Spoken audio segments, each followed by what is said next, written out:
Today, we will learn how to create simple enemies, and by simple, I mean like 95 of all enemies you could find in games. The whole Hollow Knight population, the whole Soul series, Dota's Path of Exiles of the world, most action games are covered by the designs listed in this video. Follow me to the end of it and you'll be able to construct your boss fights and simple corridor mobs with drag and drop and easiness. First, in previous episode we discussed many AI algorithms, and the first thing we need to do is to choose what we will use for our simple side enemies. I can be lazy and say, well, we want to create a simple behavior, so we don't need high-level algorithms, but that's a bad way to put it.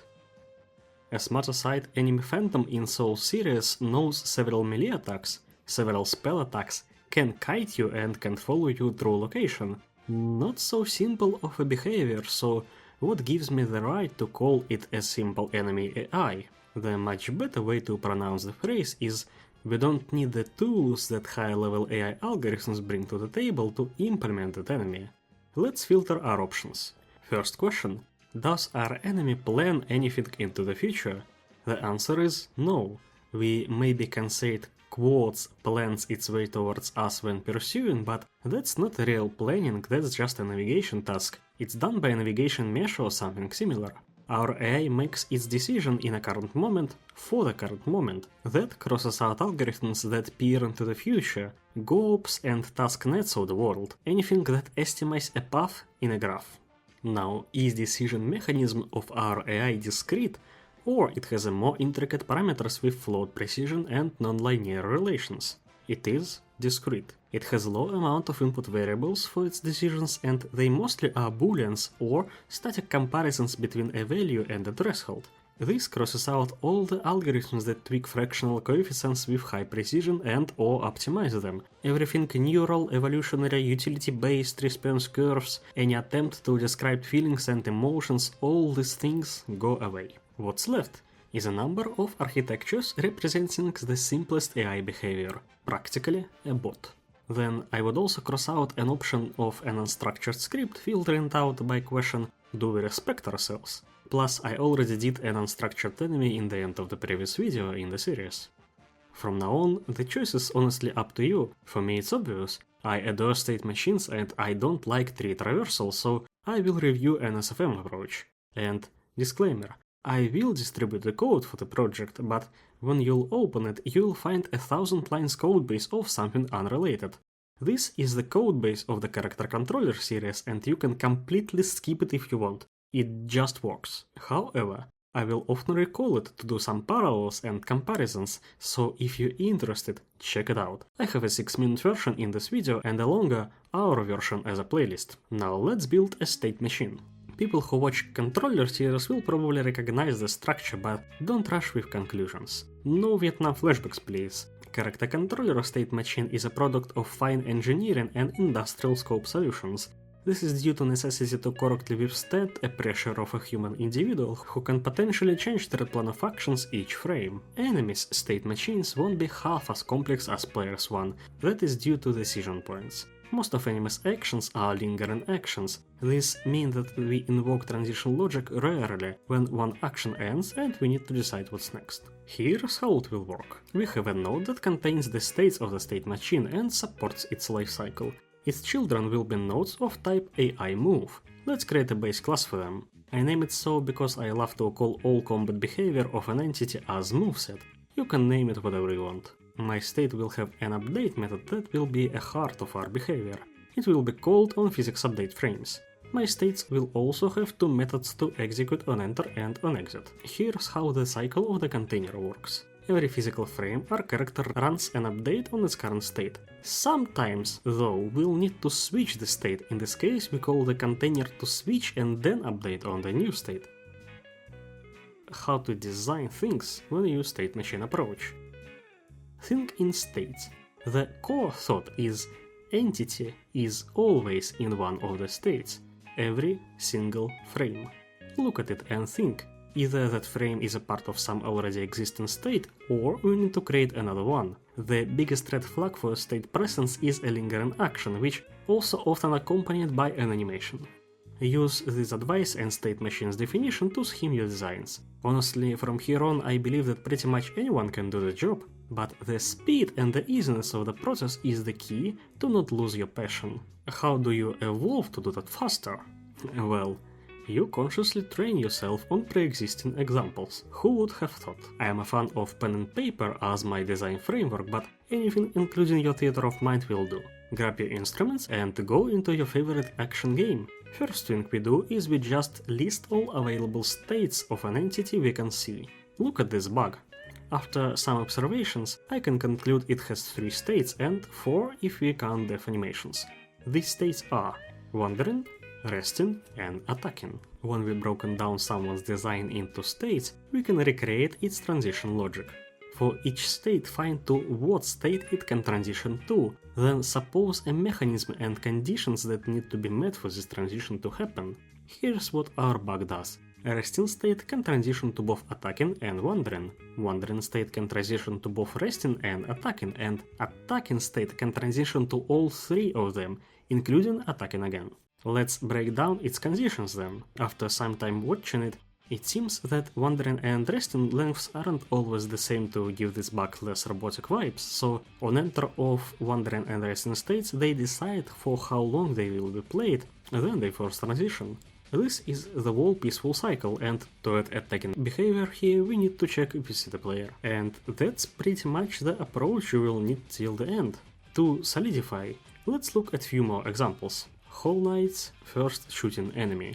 States are repositioning to maintain radius, shooting, 2 angle seekings, and wandering. Wandering is a peaceful state in which the bug starts and waits until the player is seen. Shooting is an animation that produces a projectile and moves the bug a little bit back from its target. Repositioning is a state that activates if the bug is aggroed, but the player is too far or too close. The bug moves to maintain an optimal shooting radius. Angle seekings are a pair of states that activate if the bug is aggroed and is in optimal range, but understands the trajectory is blocked by location. One angle seeking state moves the bug along the trajectory in optimal radius interval, and the other one tries to orbit around the player. Hollow Knight's Hollow Knight. As pretty much every other boss in this game, it has extremely simple behavior. Its states are its attacks, idle and fatigue animations, plus cutscene animations if you count them. It starts in an idle state of short period, then randomly decides what attack is next. On the end of every attack, it either becomes idle again for a short time, or, if enough health was lost, it plays the fatigue animation to reward the player with time to rest. Why so much Hollow Knight? Well, firstly, this is an extremely good game, its enemies and difficulty curves are very worth studying. Secondly, it's very good as training ground for state machine designs breakdown. 3D games have many distractors. Navigation meshes often are wrongly taken as an intellect, animation blendings can misdirect you on your quest for truth, effects in general hide more stuff for good, but they are harder to explore, and of course 3D camera has hidden information always, but 2D game is projected on the screen, so much easier to analyze. However, when you'll be ready, you will be surprised to learn how similar 3D enemies actually are compared to their 2D colleagues. Look at the first Dark Souls 3 boss. It literally has the exact same design as Hollow Knight, except it operates with series of attacks of random length, and its idle state is not completely AFK, but wandering slowly while looking at player. I gave 4 examples, now just do it alone as a homework like 20 more times and you're good to go, congratulations, you will learn how to break down smaller designs. But designs can be much more complex. This is a perfect time to talk about the final state machine evolution. I didn't have a chance to mention this in character controller series because this technology is not suited for player characters, and I didn't mention this during the state machine section in the previous video to hide the fact that I'm complete psycho. Well, some state machine enthusiasts went so far in their quest for reality description that they started to question single layer composition. What if a state of some state machine is a smaller state machine itself? Let's return to the first bug. Its peaceful states are very similar, they just cycle wandering and resting for random periods of time, and both are interruptible by a question. Do I see the player? So, from the perspective of attacking state, they are indistinguishable, and if they are, it's probably at least a nice idea to try to encapsulate them. Am I right? Meet the HFSM architecture approach. HFSM for hierarchical finite state machine. What it brings to the table is a perspective, a way to describe a cluster of several states as a single entity. HFSM's way to describe this bug will be a state machine of two states, its peaceful state and its aggressive state. Then its peaceful state will be another encapsulated state machine of two states, wandering and resting. And the transition logic of both wandering and resting states is simple as fuck. They literally transition one to another in a cycle, and the question of do I see the player is not their business. It's the transition logic of the higher mother state, the peaceful state as a whole. Now to the juicy questions. How to know what HFSM can help you? What downsides does it bring and what does it bring to the table? Well, downsides are obvious. You will need to design more classes. You will need to design a frameworkish approach for creation of your enemies. Upsides, though, are our beloved scalability and supportability. Imagine an NPC in some RPG town, Skyrim's Smith for example. It has a peaceful default state, a day routine of a smith as a top layer state, which consists of smashing an anvil, propping off his house and walking around. And it has a fighting state that activates when someone accidentally killed a chicken or, god forbid, a dragon arrived. Each of the top level states is an encapsulated world. First plus is modularity, because not only fighting and peaceful states can be developed by completely different people in the team, they are universal. Look at this state machine again. We designed it as a way to represent a smith, but didn't we just manage to create every fucking NPC in our game? And to the most important, how to decide if what you look asks to be an HFSM. The sign is the presence of layers in entities model. For lingual people, if you describe your entity's behavior by human language and you have stumbled upon a situation where you can describe its states in several ways which are not contradictory to each other, you probably are describing an HFSM. Graphical people, if you drew your state machine and you see a visual cluster, especially if you see a visual cluster where several states have the same transition conditions to some other state or cluster, you probably are looking at a scheme that can be an HFSM. And remember, everything that can be described as hierarchical state machine can be described as a single layer state machine also. Always compare your architecture development investments to your scalability payoff. This bug can nicely be described as an HFSM. Will I do it? Absolutely no. I can create 3 states, thank you. Do I need to create a student diploma platformer project with 15 enemy types? Still probably no, but I will think about it. Do I need to create a complete Hollow Knight with 150 enemies? I will take my time to create a framework and then I will do even bugs of this complexity with it. Moving to Godot.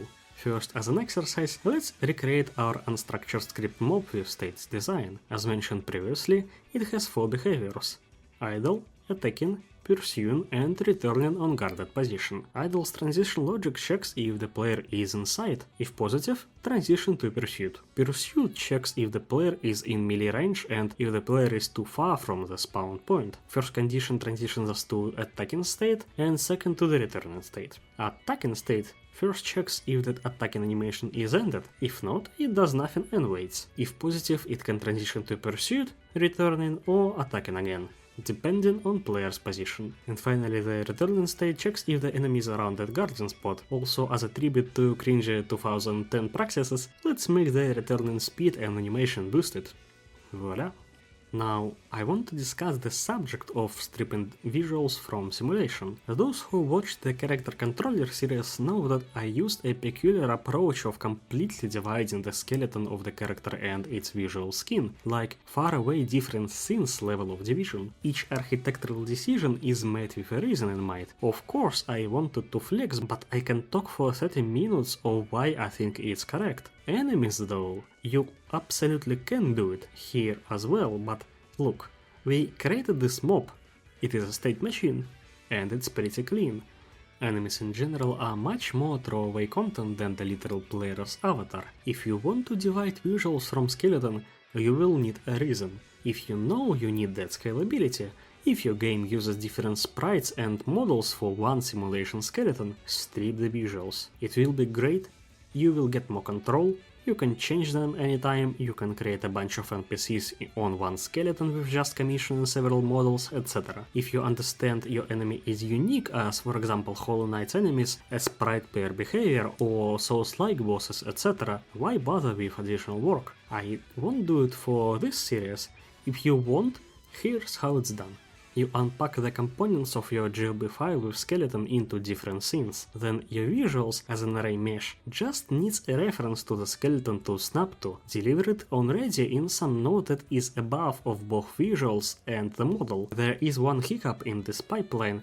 This quotes reference to the skeleton is not a reference to like an object. It is a string of the tree path to that skeleton in your scene tree in runtime. Now, the design is good, we can create any behaviors, any animation, etc., but we are missing something important.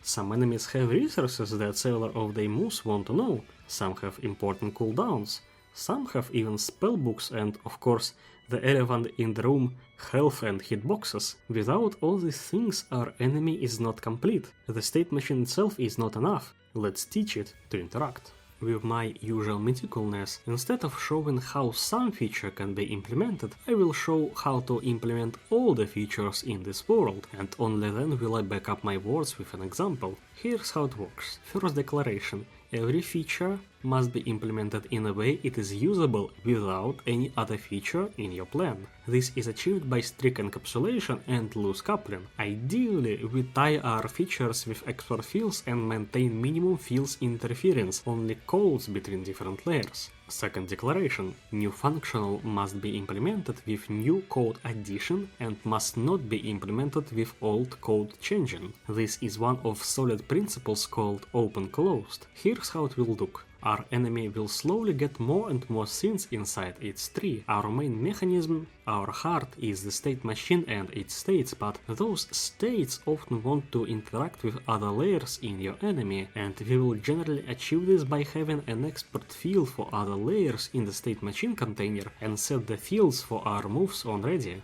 As our first example, let's implement an ability to hit the player and to be damaged. To be damaged, we will need a layer to register incoming attacks. Let's attach a collision area to our pelvis. Wait, what's that? Oh, that's a duplication police. They came to put me on warrant for doing the same job second time. Now I am sentenced for 20 minutes of refactoring community work. Jokes aside, what I wanted to do is to attach a node of type weapon to the wrist of our enemy and then to attach a hurl box to our pelvis. The problem is, I already did exactly that same job while creating character controller. If it's exactly the same, I want to copy and paste it here as a scene, but I can't. Let's refactor our components.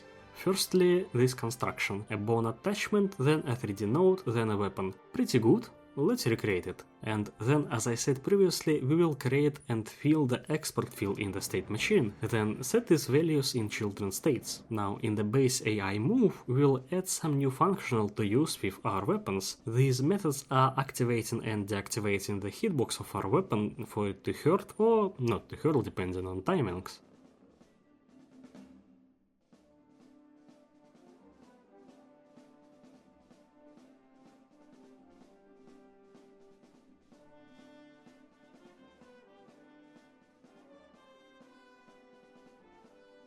Now let's add a hurt box. And with hurt box, things are much more shady. Our states don't actively use hurt box. The control flow directed from the hurt box to the current state, as it activates when it detected a contact with a weapon. Let's start from our state's reaction code. For now, let's just react on being hit. Now, how do we call this reaction? Well, for signal enjoyers, this is one of the rare occasions where I won't even flame someone for using a signal. You can create a signal in the herdbox scene and subscribe on it with your states already. Or if you are like me and don't want to use signals till the end, you can do as follows. On ready, you don't subscribe to the herdbox, you show your herdbox the variable that stores the current state in the machine. Now you can call it from the herdbox instead of firing a signal. And to polish this all, we will make this herdbox construction a scene to be able to copy it and pass into other artworks. It won't be a perfect reusage because of this collision area that we sometimes want to change, but we can still use it with this setting of editable children. And to wire this all up, let's create this method in our base state to react on being hit.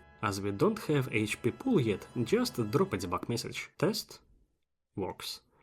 I want to highlight open-close principle once again. My ability to attack, strictly speaking, doesn't need a weapon to work. My ability to be damaged doesn't need anything to work at all, even an HP pool. Let's create it, by the way. It obviously is a layer, so let's create a node and a single variable for resource management. Again, for character controller series I used very similar approach, but in this case I don't want to scenify resources because enemies' resources are usually very different than players' ones. HP pool is shared, yes, but they don't always have a literal stamina, more like a balance value that can be broken. They can be also unique for enemy resources, for example a pool of quotes aggression ability, a resource to balance NPC's behavior to give players some room to think and regroup, sort of a stamina for an enemy to limit its behavior from infinite attacks.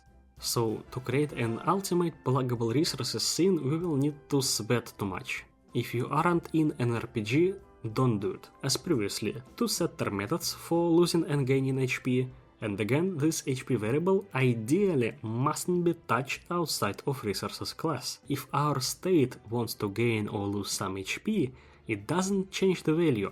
It orders a resource class to do the job. It's not that groundbreakingly important as for the character controller, but it helps with encapsulation and better control flow.